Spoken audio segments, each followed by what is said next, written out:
My name is Glenn Dyke. I do work here at the UPDC, Utah Personal Development Center. And my role here at the UPDC, my area of specialty is behavior. Not just like classroom behavior, but also like behavioral assessment and then behavior intervention plans. So that's kind of my area of specialty with the UPDC. And again, the purpose of that is to also provide technical assistance throughout the state in that area. So the fortunate thing we have here in Utah is our LRBI. And the reason why we're very fortunate to have such a document, at one point it was one of very few states that had any type of document. Now there are many states that have a similar document, but we're very fortunate because it has great information within there. Rebecca had asked me to do, right? Yes. Rebecca had asked me to do a training on classroom management, or you know what those practices look like, and we have an hour. And I said, you know what? The best thing to do is to get you exposed to a document that not only serves as a resource, but also a tool for schools, for teachers, for parents, to kind of navigate that very complicated notion of behavior, student behavior. And as we talk about students with disabilities, it comes into conversation quite often, as you know. So we're going to go through this, and then what I would also like to do is, as we go through, you have this document in front of you now.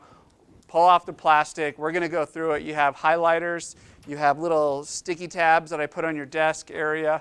Use those things. We're going to go through it together. I want to highlight certain areas that are within there, and then from that point, also point you to some online resources that would be available too, that accompany this document. So there's a wide variety of resources available to us. All right, raise your hand, or just let me know if you don't want to raise your hand. Raise your hand if you have seen this document before, the LRBI guidelines. You've seen it? Okay. Okay, good. Now, you have it now. This is also online too, and that's what I'll show you too, where you can get it electronically along with some other resources. But let me give you a little bit of background about the LRBI document.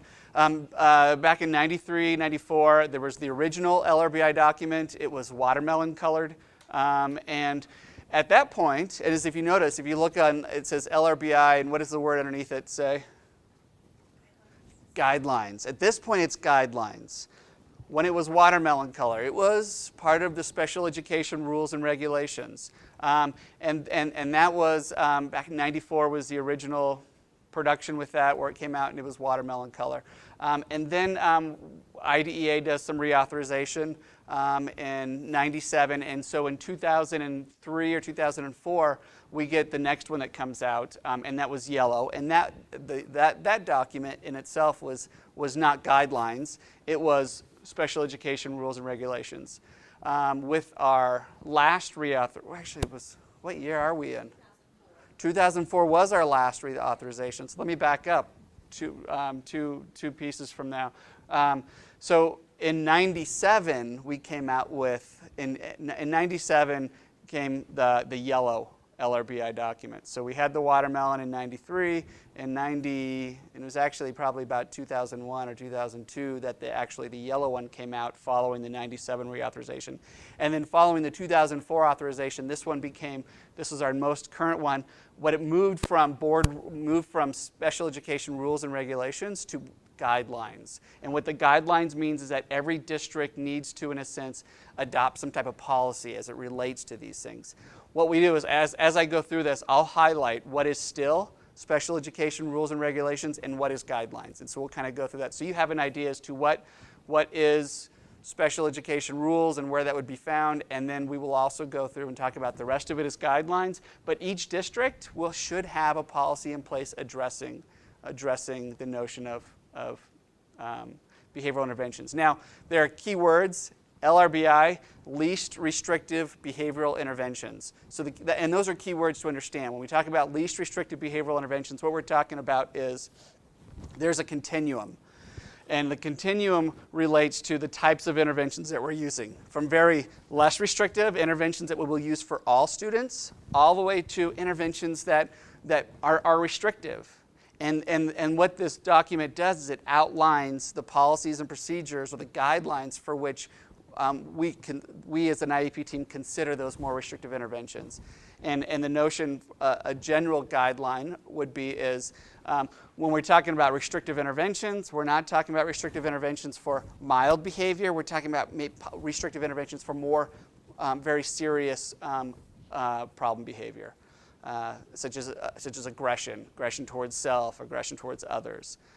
But there's some guidelines throughout here that we follow in its process. So we're going to walk through that. That's kind of the main focus for today. So with that, what I want you to do is I want you to open up your book, and we're going to turn to the first page, which is page 4. So let's find page 4.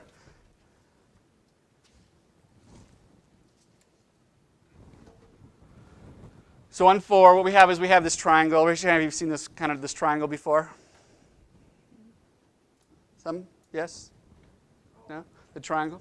So really what this is, the triangle represents in a sense, a multi-tiered approach to addressing not only academic skills, but also behavioral skills within our school system. So and what we have is we have academics, we have behavior, coaching, and this is kind of Utah's. And really what we're talking about is when we talk about the LRBI, what we're talking about is behavior interventions that we will use for all students. Okay? And then as we use these really good behavior interventions that we use for all students, we call them universal, preventative, proactive type of interventions that all good teachers use in their classrooms.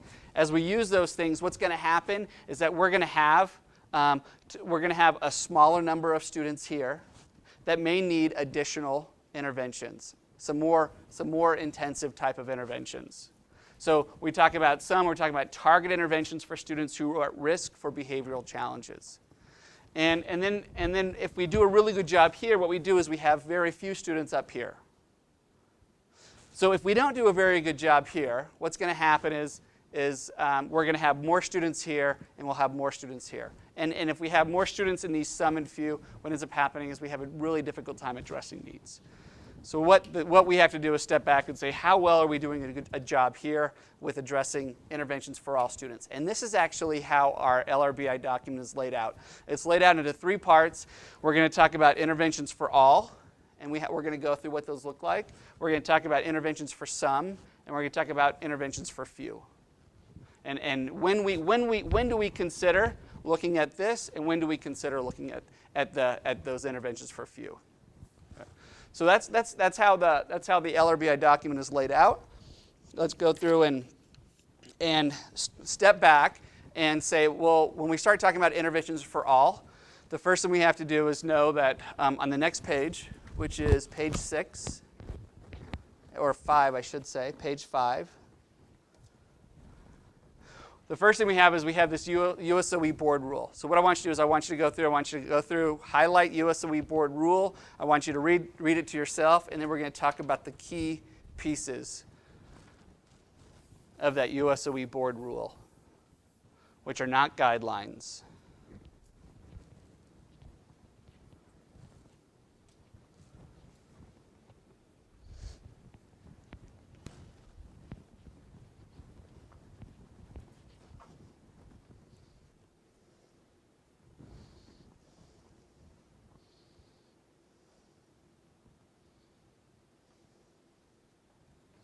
And through 1 through 6.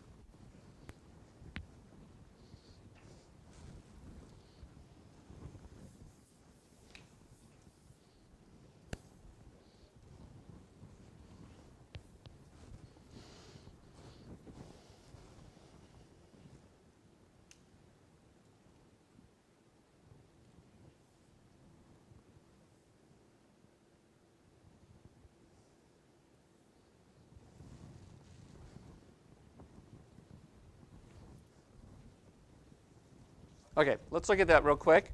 And really what we're talking about with this board rule is I want you to find, in this first part I want you to identify is implement a board-approved comprehensive school district, school or charter, school plan or policy for student and classroom management and school discipline. So the key words there, student and classroom management and school discipline. So we're talking about as a comprehensive school discipline plan. And the school discipline plan has how many components, would you say?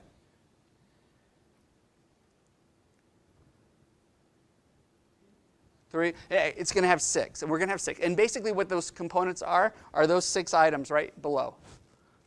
So our first one, we have basically some definitions, but the second one is written standards for student behavioral expectations. What we're talking about is we're going to define what our expectations are. That's going to be a critical piece.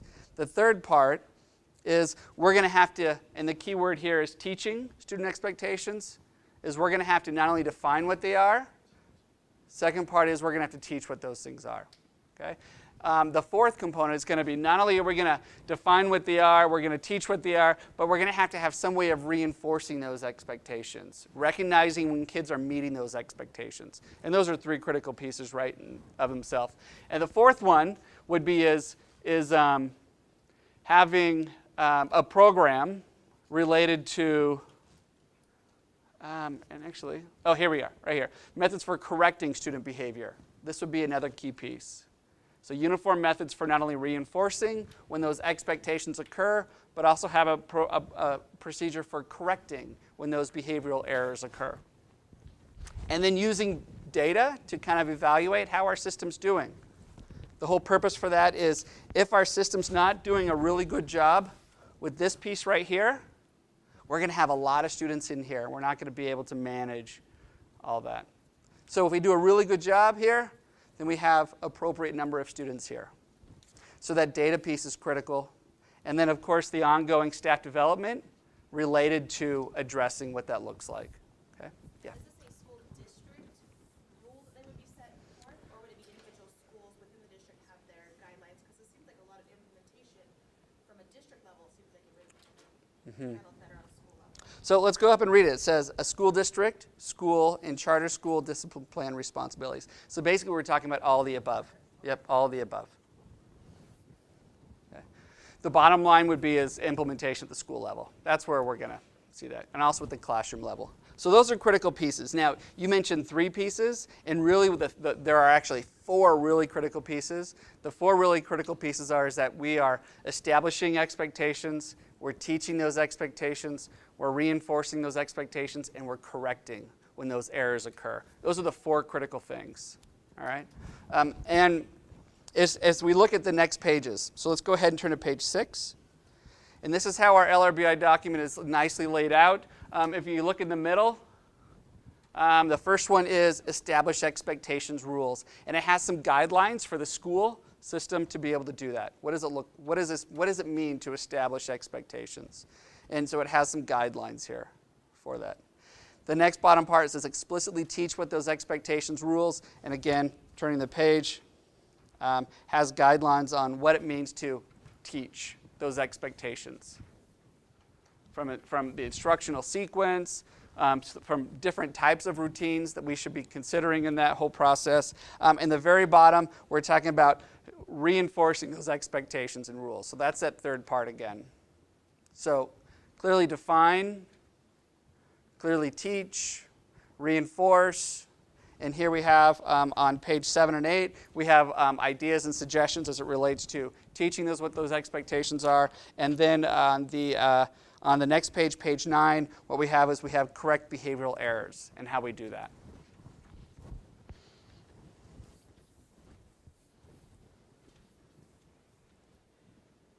Okay. I could teach and reinforce in one because I'm in special ed. So perfect. Yeah. Absolutely, absolutely. So no, absolutely, and so those are the 4 main things that we think about. Is what is the expectation? How do we teach that? And then when we teach it, how do we reinforce it? And really, when we talk about teaching it, it's hard to separate that from reinforcement.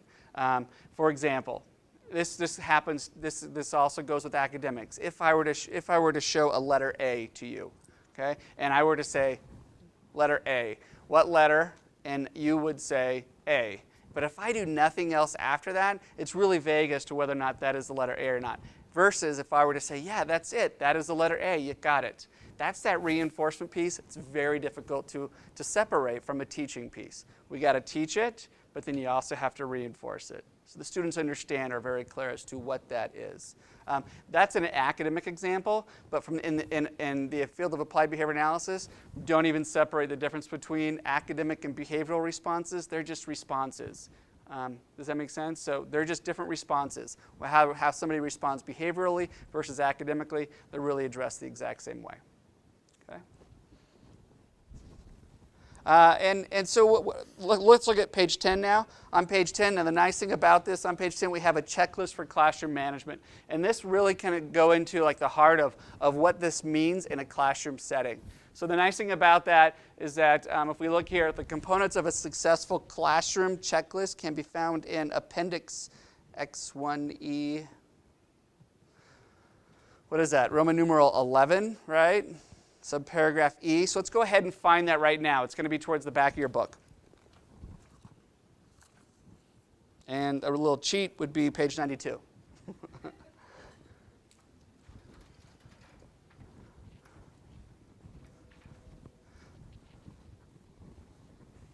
So when we talk about components of a successful classroom, this is a nice little checklist. It's a tool to help not only a teacher, but anybody else to step back and say, to what degree are these things being implemented? How are these things being implemented? So, and we have just 3 different ways of rating it. It's in place, it's somewhat in place, it's not in place. But these are the different components that are involved in effective classroom management. Okay? What I want you to do is I want you to go through, highlight a couple key pieces on there. And I want you to do is I want you to see if we can find, remember those 4 things we talked about? Teach, develop, teach, reinforce, and correct. I want you to see if you can find them in here.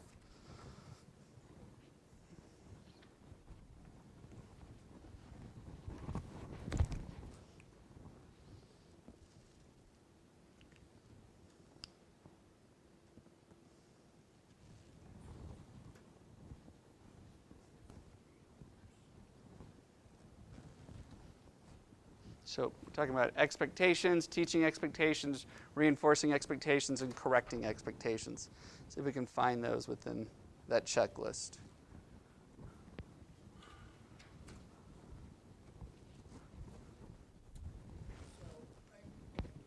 Yep, you bet. Go ahead. 4 things effective classrooms do. Establish rules. There are more than 4 things what effective classrooms do, but those are 4 big rocks. Yeah. So establish. Establishing expectations or rules. Teaching. Yep. Reinforcing appropriate behavior. Yep. And correcting and reteaching. Yes. Yep. So those are, and that's kind of number 4.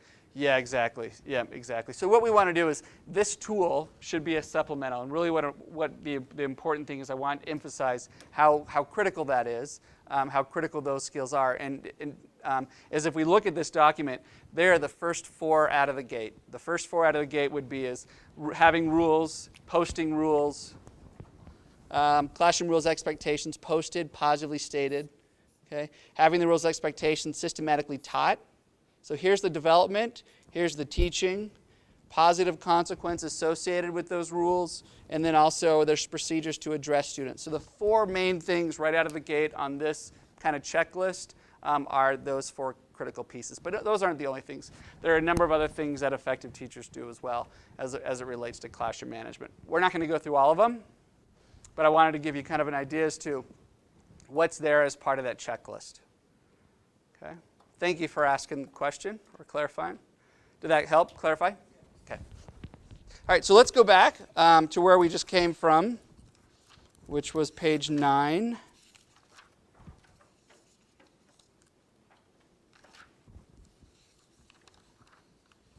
Actually, let's turn to page 11.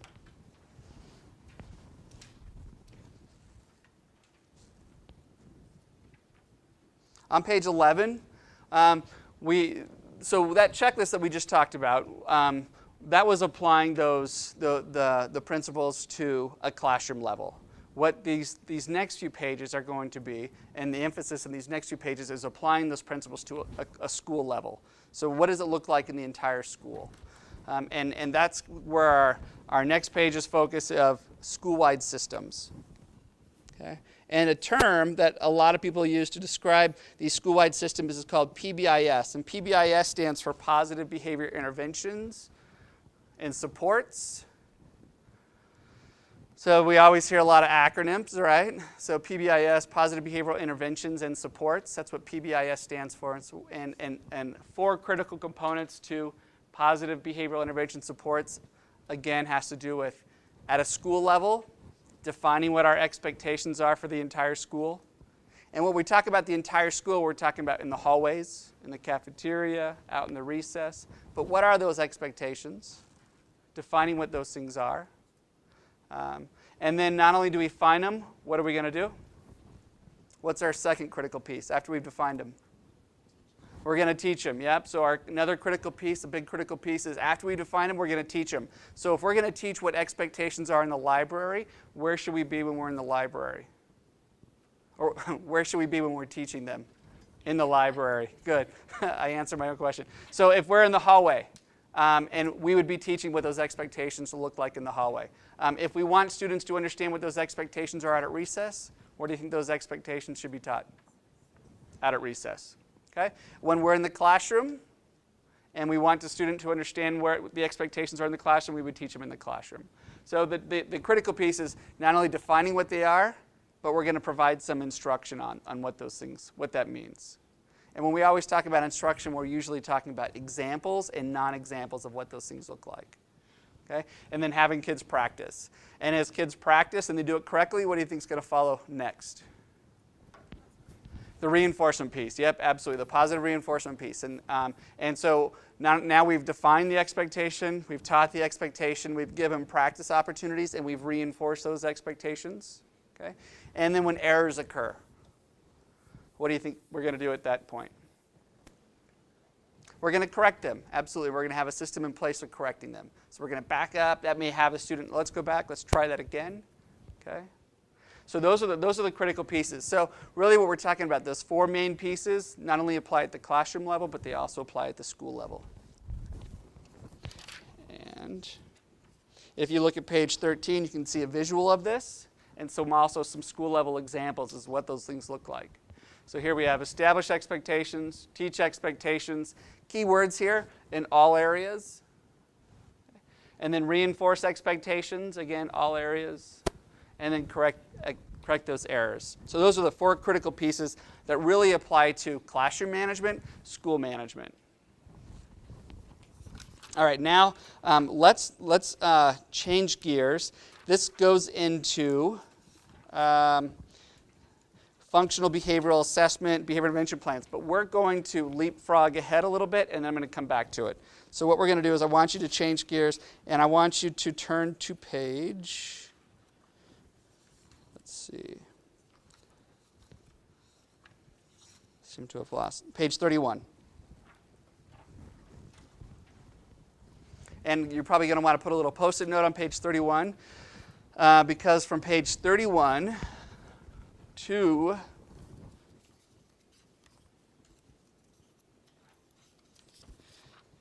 page 53 is going to be interventions that focus on what population, do you think? All students.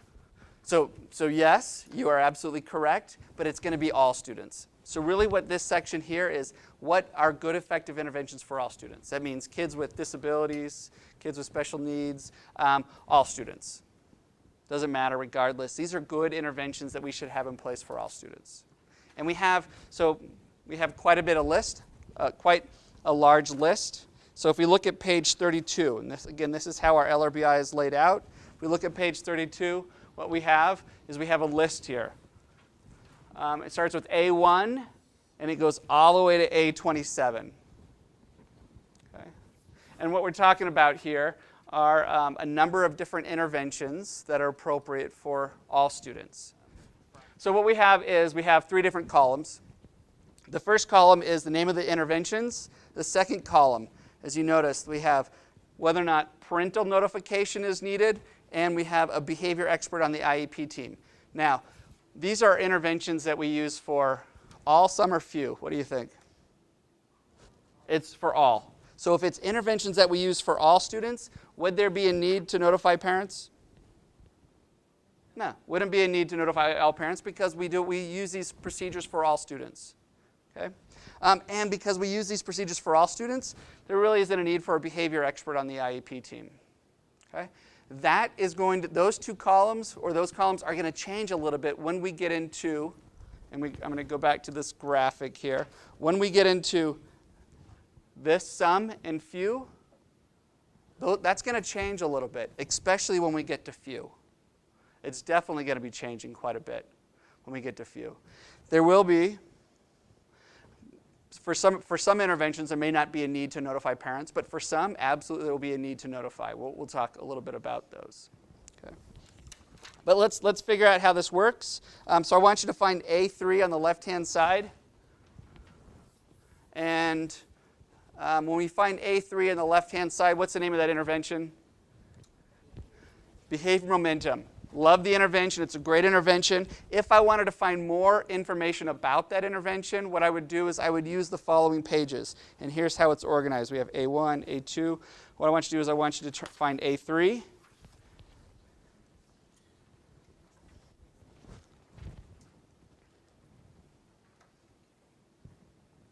And within A3, so here we have the name of the strategy. So we have 5 different columns here. We have the name of the strategy with a brief description of what it looks like. We have how to implement, a brief description of how to implement it. Special considerations. Now for our interventions that we have for all students, there may be some special considerations, but I want you to think about when we talk about interventions for very few students. Do you think we're going to have some special considerations there? Absolutely, we're going to have some special considerations there. And so the details at special considerations are going to be a lot more in depth here for special considerations for interventions for few students than they will for when we talk about interventions for all students. The next thing would be data sources. How do we evaluate whether or not it's effective? Some information on that. And then the last one is references. How do we know that this is even an effective intervention that should be used in the school setting, we should be using in the school setting? And here is a list of different resources and for which the intervention has demonstrated efficacy. Okay, so what I want you to do is I want you to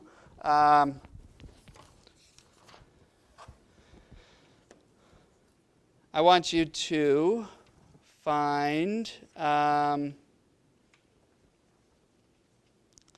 A22, rules expectations. So let's go ahead and find A22. Since we've been focusing on that so much.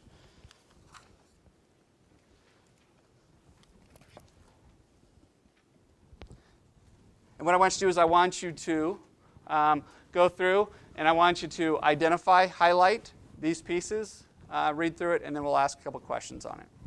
So page rules expectations. These are, again, how to implement it, special considerations.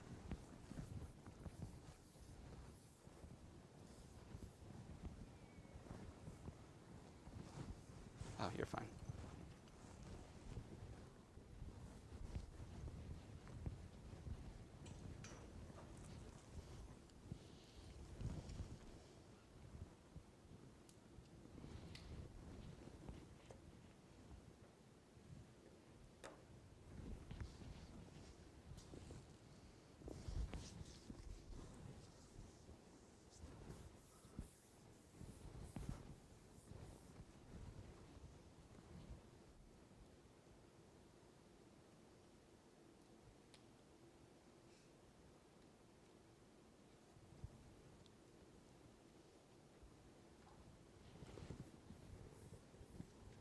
Okay, so we're going to do a little group test, right?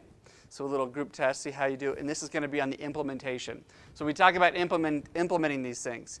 How many should we have, minimum to maximum? How many rules? 3 to 5. The whole key piece there is if we have more than 5, very difficult to keep track and be consistent, okay? All right, so 3 to 5 is the recommended range of the number of those expectations. All right, and then so we should not only be teaching them, but what else should we do with these rules? As we've taught them, What else should we do with them? Reinforce them, absolutely. Role play them as part of the teaching, good, absolutely. What else should we do? Post them, redirect, absolutely. So let's go back and reteaching them. Posting them is a critical piece of when we do this, because then we can refer to them as they're followed, and we can also refer to them as they're violated. So one of the things we can do is we step back and we say, you know what, in this classroom, do we have a set of 3 to 5 set of expectations that are posted in the classroom that have been clearly defined? And sometimes that's a good indicator as to whether or not, have we actually taught those expectations. Sometimes we've taught them, but we haven't posted them. The recommendation and the key piece for posting them is not only do those serve as a reminder for the teacher, but also as a reminder for the kid, okay? And that we can constantly refer back to them. So that's kind of how our LRBI is laid out as it relates to interventions for few. There's quite a bit on there. Let's go ahead and jump to interventions for some. And we're going to find that on page... Yes, question. Did you mean all? Some. Well, before you said that. All. They relate to Oh yeah, exactly. I did. Thank you. So we just talked about interventions for all. Let's go ahead and jump to interventions for some. Thanks. No, thank you. I appreciate the clarification. So we talked about how on page 55. Thank you for clarifying that, because I'll have to make sure that part gets edited. So we talk about interventions for some. And here we are again. And we have 3 columns again. We have the name of the procedures. We have parental notification. And notice that it's not all no here. There are staff discretion, and there are some yeses in there. And then there's also some behavior expert consulted on the IEP team. What we're talking about is... and there, again, no's and staff discretion. So really what we're talking about is when we start talking about interventions for all, most of those interventions are focused on reinforcing and teaching, are what those expectations are. That's where the most of those interventions focus on. When we start talking about interventions for some, what starts to happen is we start to looking at different ways of correcting what those errors may be. Okay? So when we start talking about administrative intervention, what we're talking about is there's been an error, a behavioral error. And maybe what's happened is that we've taught, we retaught, the students can tell us, but continues not to demonstrate what the expectation is. So involving the administration at that point in time, we start talking about that. Okay. Now, parental notification, again, when we start talking about administrative intervention, whether or not parent needs to be notified, it depends what happens, right? So if it's a brief interaction with the administrator, and the administrator is reemphasizing and reteaching what those expectations are, there's not a need to notify the parent in that situation. And that's what that administrative intervention piece is. If it gets to where the administrator is actually assigning detention, is there a need to notify parents? Yeah, there's a need to notify parents. They need to be aware. Okay. Now, as you notice, what I want you to do is I want you to go through and you notice there are some interventions on here, such as food delay. Okay, that one always comes with a little bit of what is food delay, what does that mean, and there are some concerns with that may result in staff or parental notification, such as yes. So if we do implement some type of food delay, we have to, well, what is food delay? How do we find that out? What can we do? Yep, there we go. So let's turn to S6. This is an important one. Turn to S6 so you guys know how this works. And once we find S6, we find food delay. I want you to go through and I want you to read through it real quick. Food delay. What is food delay? We're not reviewing this because it's one of my favorite ones or anything like that. We're reviewing it because it's a really good learning. We can get in and figure out what does this mean and when to use it, when not to use it.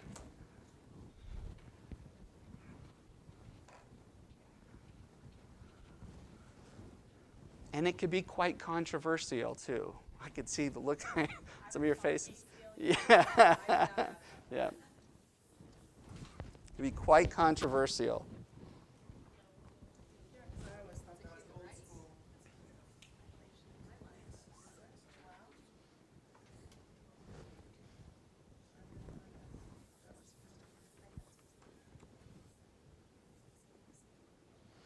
Special consideration is very critical to look at through here. So when you're looking at this, make sure you read through the special considerations.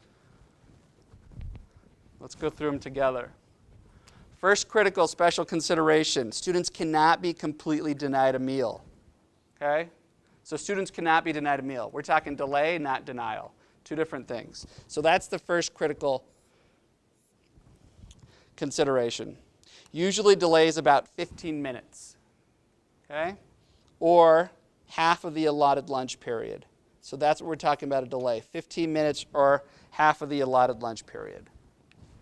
And then so that's the minimum. So if it's not up to 15 minutes, it's probably not considered delay. When it hits 15 minutes and half of the allotted lunch period, that's when we're talking about, hey, we're doing a delay here. And what we need to do is there needs to be some parental involvement at this point. Yeah. Does that include the recess time or not the recess time? Because our students go out. Oh, so that's a good question. So it would not include the recess time. It would include when they come in, they get their lunch. It would include that point. Yeah. I'll eat for 15 minutes. Yeah. So that's when it would be considered a food delay. Now again, they cannot be denied. So what happens is that at that point, then we're giving that kid the meal at any point, anyways. Delay is 15 minutes or half of the allotted lunch. Yes. So if the lunch period is only 15 minutes, the delay would be 5 minutes or something. 7 minutes, good, absolutely. Now here's the length of it too. So here's the other piece of this, and this is a long period of time, and there are some real cautions about doing this. Here's the piece. Delay should never be more than 2 hours. Okay. So that's the length of that. What we're talking about. So after you hit 2 hours, you're giving the kid a meal. That's what that involves. But there are really strong cautions with that. Here are the cautions with that. If I have a kid, and I know the medical background of my own kid, school personnel may not know medical background of my own kid. They may not know the medication he or she takes. They may not know if there are blood sugar problems or things like that. Quite often they do, but they may not. So it's absolutely critical that staff contact parents and involve parents when considering this intervention. And the reason why is because when we start talking about delaying of food, quite often a lot of medication is really dependent. The metabolism of that medication really depends on a frequent type of food in their stomach to be able to metabolize it appropriately. And the other piece being is just the blood sugar levels that may be of a concern and a caution associated with withholding foods for such a long period of time, whether it's hypoglycemia or whether it's diabetes. It could be a lot of different things. Okay. So check with parents regarding medical consideration related to food delays. And here's where it says, signed parental permission is recommended. If food is delayed too long, the student may increase the misbehavior. So the reason why is time. We got 10 more minutes, and then we got to wrap up. So let's talk about few. We talk about interventions for few. What we're talking about is, and we'll go ahead and I'll read it, you highlight it, the definition of it. Few intensive, highly intrusive individual interventions for students who have not responded to school-wide positive behavioral intervention supports and targeted intervention. So basically, we have a few students who have not responded to interventions for all, and they have not responded to interventions for some, and they continue to engage in intensive behavior. Okay?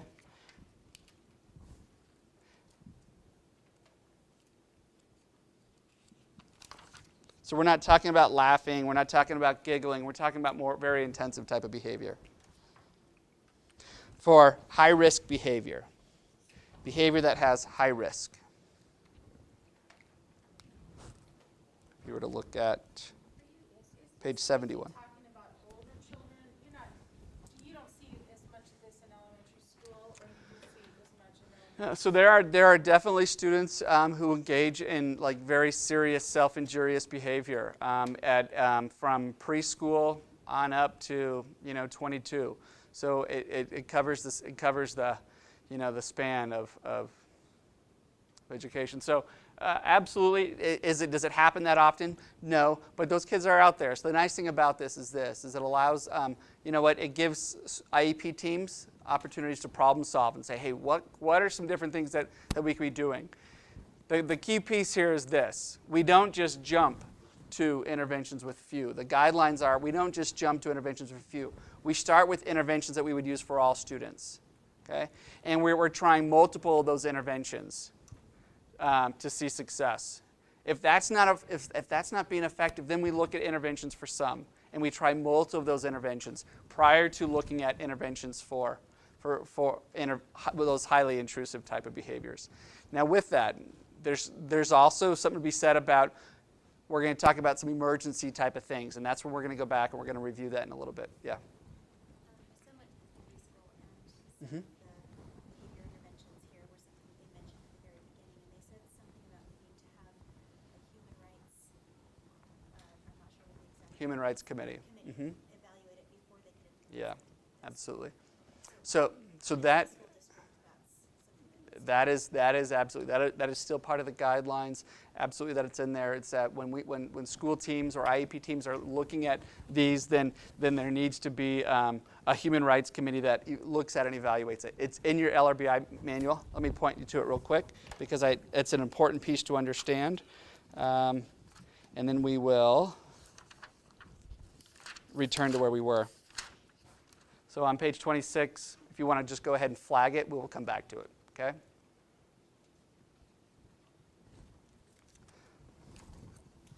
So going back to page 71. On page 71, again, we have the name of the procedure.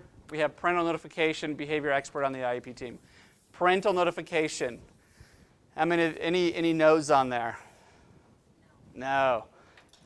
Parents are always notified anytime we're utilizing any of these, okay? And to the point where we're also saying signed parental consent as it relates to these things.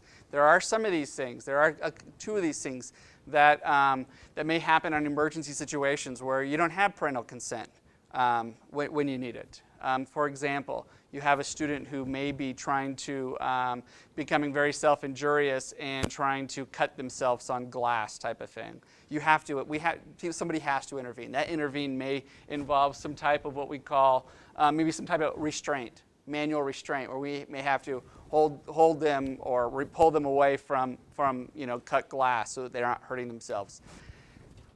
That here it says parental notification, yes, signed, consent form. That signed consent may come after the fact, but the parents would always be notified. And here's where we get into the point. We will get into the point where we talk about where the special education rules and procedures come back in play.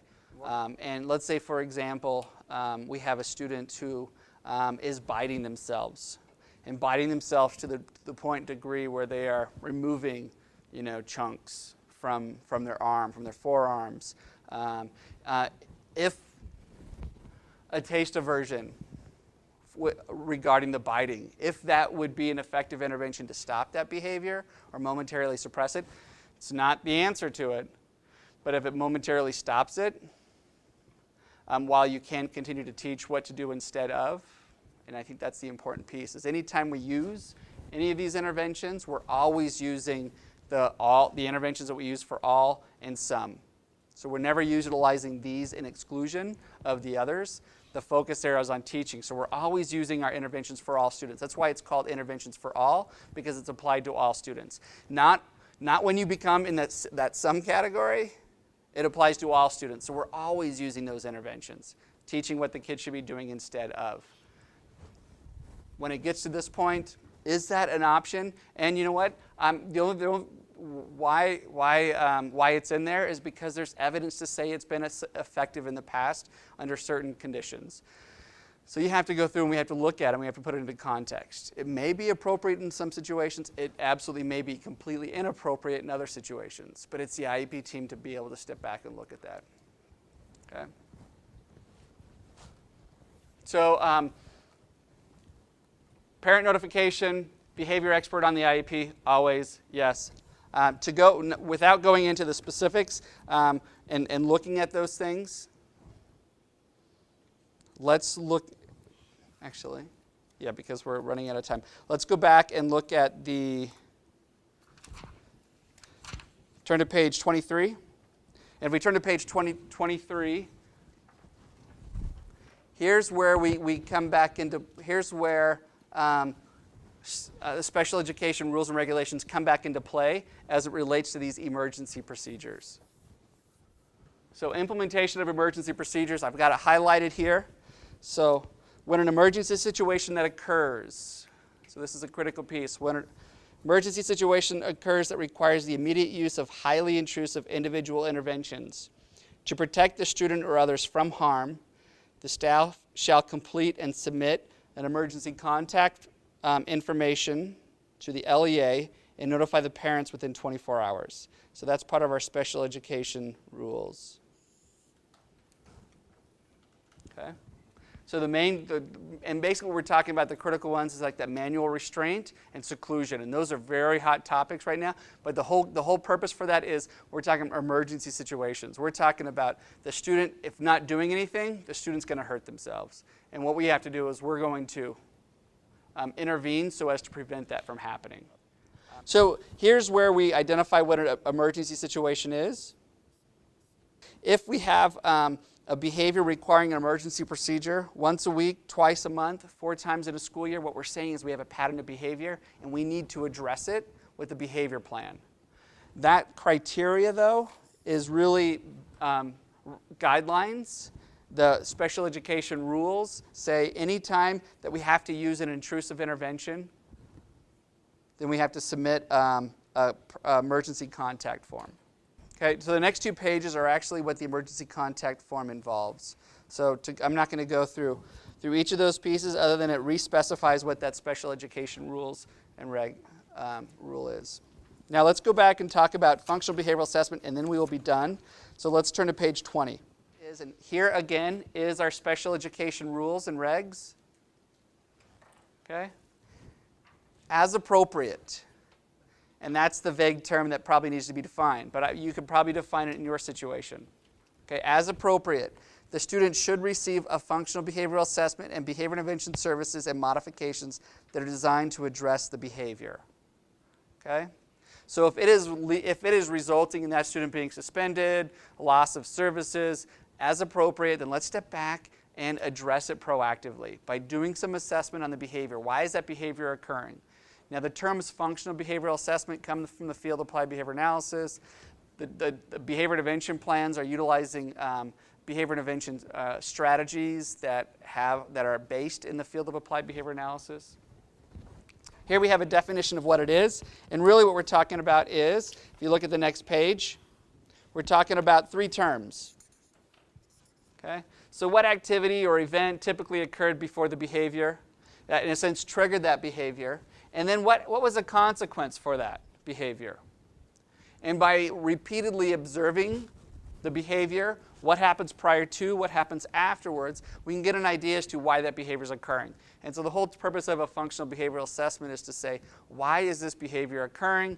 To identify what these antecedents are, identify what the behavior and the purpose is, and typically what we're talking about is 1 or 2 reasons why. But the critical piece is that if I engage in a behavior and I get something pleasant, do you think that behavior is going to occur again? Absolutely, and it's going to occur again to get that thing that I found pleasant. Okay? And the other plausible hypothesis here is that if I engage in a behavior and because of that behavior I'm allowed to avoid something that I think is aversive, do you think I'll engage in that behavior again?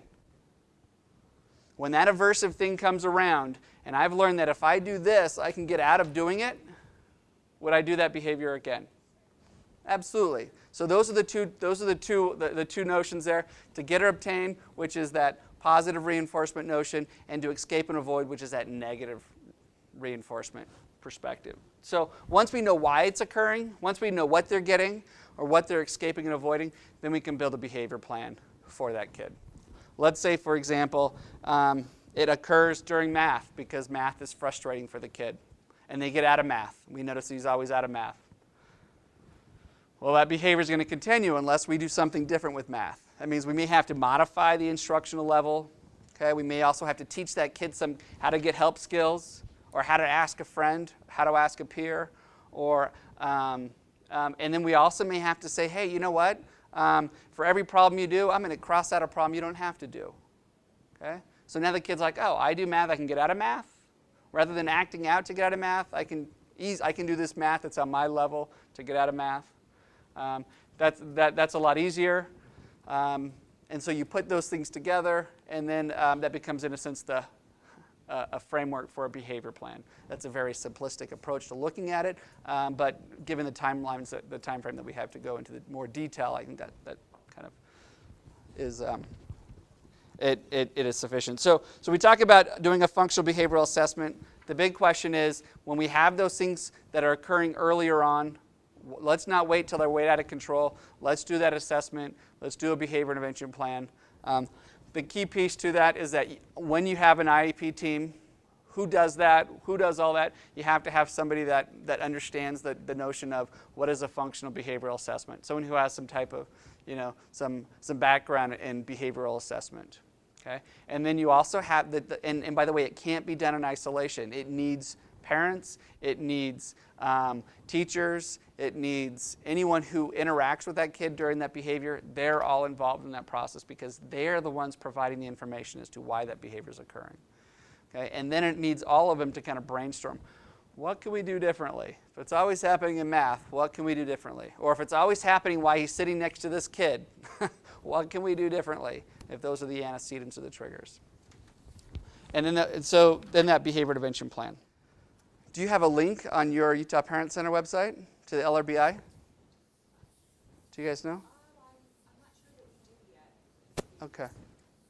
So through our UPDC website, what we'll do is we will break, and then I'll try to get it up. When you come back, the website will be up here, and you can get it. Okay. And with that website, you have videos that go along with the interventions that are in here, as well as like PDF how-to documents that go along with the interventions that are within the LRBI. Okay. All right. Hey, thank you for your time. I appreciate it.